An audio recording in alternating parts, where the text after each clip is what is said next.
तो आज हम एक बहुत ही मजेदार चीज देखने वाले हैं। एक ऐसा तरीका जो नए शब्दों को सीखने की पूरी प्रक्रिया को एक गेम जैसा बना देता है। और ये तरीका कुछ बहुत ही क्लेवर टीचिंग मटेरियल से लिया गया है। ये तो हम सबके साथ होता है ना, कि नए शब्द एक कान से सुनते हैं और दूसरे से निकल जाते हैं। मतलब घंटों लगाकर एक लिस्ट याद की और अगले दिन सब गायब। बड़ा फ्रस्ट्रेटिंग लगता है। ऐसा लगता है कि दिमाग में कुछ टिकता ही नहीं। तो हमारा पहला शब्द है रिडंडेंट। इसका मतलब होता है कोई ऐसी चीज जो अब जरूरी नहीं है, मतलब अननेसेसरी। सुनने में सिंपल है पर कई बार याद नहीं रहता। अब देखिए इसकी ट्रिक, बहुत सिंपल पर ब्रिलियंट है। रिडंडेंट सुनने में कैसा लगता है? रीडन, यानी फिर से किया हुआ। है ना कमाल की साउंड अलाइक ट्रिक। और कनेक्शन ये है कि जब कोई काम बार बार किया जाता है तो वो अननेसेसरी मतलब रिडंडेंट हो जाता है। देखा कैसे ट्रिक और मतलब एक साथ जुड़ गए। यही तो उसका कमाल है। चलो एक और एग्जाम्पल देखते हैं। अगला शब्द है पार्सिमनी।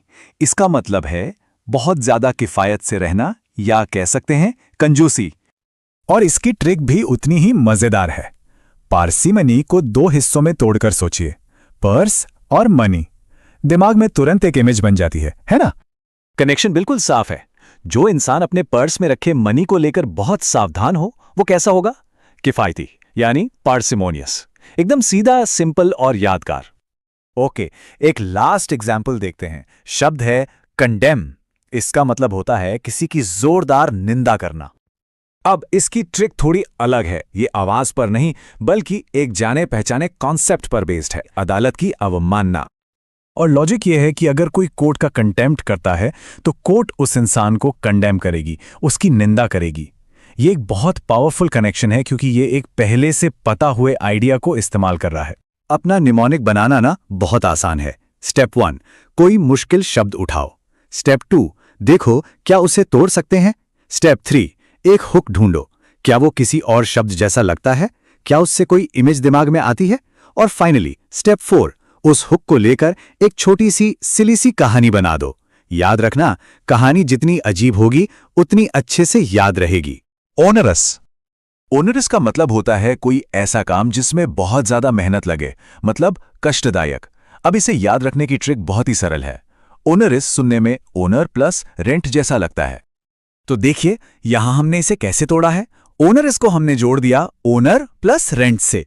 जरा सोचिए, एक मकान मालिक के लिए सबसे किराया वसूलना कितना मुश्किल और थका देने वाला काम हो सकता है ना? बिल्कुल, आरडीएस यानी कष्टदायक। बस बन गया कनेक्शन। चलिए अब एक और तरह का साउंड अलाइक देखते हैं जो बहुत सीधा और विजुअल है। शब्द है फ्लरिश। फ्लरिश का मतलब होता है फलना, फूलना या कामयाब होना। और इसकी ट्रिक तो बहुत ही सीधी है। फ्लरिश सुनने में फ्लावर्स जैसा लगता है और फूल क्या करते हैं? वो फ्लरिश करते हैं, मतलब खिलते हैं। देखा कितना आसान था ये। ये शब्द देखने में थोड़ा मुश्किल लग सकता है, फिलैंथ्रोपिस्ट। लेकिन जब हम इसे तोड़ते हैं ना तो ये बहुत आसान हो जाता है। पहला रूट वर्ड है फिल, जिसका मतलब होता है लव या प्रेम। दूसरा रूट है एंथ्रो, जिसका मतलब है ह्यूमैनिटी काइंड यानी मानव जाति।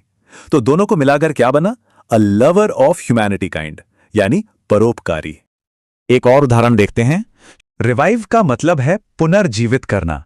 इसकी ट्रिक भी इसके मूल शब्द में ही छिपी है। इसमें रूट वर्ड है वीवो, जिसका मतलब होता है लाइफ यानी जीवन। जैसे ही वीवो को पहचान लेते हैं, रिवाइव का मतलब तुरंत साफ हो जाता है, जीवन में वापस लाना। इंट्रिकेट। अब इस शब्द को हम जोड़ेंगे एक फैंसी एंट्री गेट से। जरा बोलकर देखिए, इंट्रिकेट, एंट्री गेट। सुनने में काफी मिलते जुलते हैं, राइट? अब जरा सोचिए, किसी फिल्म का सेट हो या कोई पुराना महल, उनका एंट्री गेट कैसा होता है? अक्सर बहुत डिटेल्ड, बहुत कॉम्प्लेक्स डिजाइन वाला होता है ना?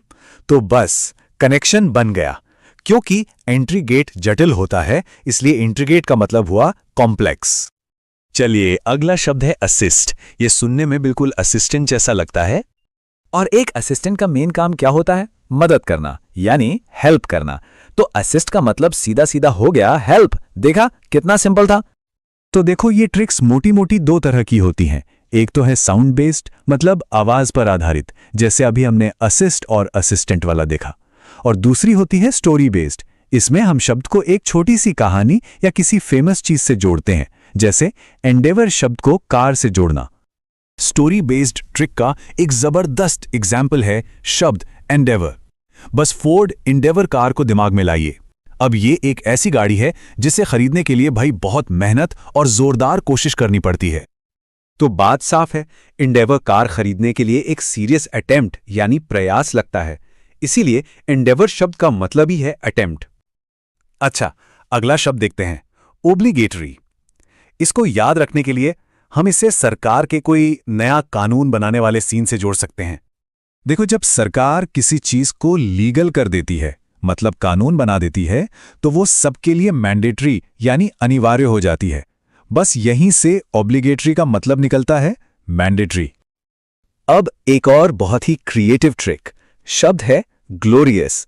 इसे हम दो बहुत फेमस बाइक मॉडल से जोड़ेंगे, ग्लोरी और स्प्लेंडर। स्प्लेंडर बाइक कैसी है? स्प्लेंडेड है, मतलब शानदार। और स्प्लेंडेड शब्द जो है वो ग्लोरियस का एकदम परफेक्ट सिनोनिम है। तो हो गया ना, ग्लोरियस का मतलब हुआ स्प्लेंडेड यानी शानदार। एट्रीब्यूट, इसका मतलब होता है किसी की कोई खासियत, विशेषता या गुण। यहां की ट्रिक साउंड बेस्ड है, ध्यान से सुनिए। एट्रीब्यूट, ट्रिब्यूट मिलता जुलता है ना। और हम ट्रिब्यूट किसे देते हैं? उन लोगों को जिनमें कोई असाधारण गुण या खास क्वालिटी होती है। और बस इसी कनेक्शन से हम इसके सिनोनिम क्वालिटी पर पहुंच जाते हैं। तो एट्रीब्यूट जुड़ गया एट्रीब्यूट से, और दोनों का मतलब एक खास क्वालिटी या विशेषता से है। तो बस एक बार सोचकर देखिए, कैसा हो अगर हर नया शब्द एक बोझ न लगे, बल्कि एक ऐसी पहेली बन जाए जिसे सॉल्व करने का तरीका अब मालूम हो।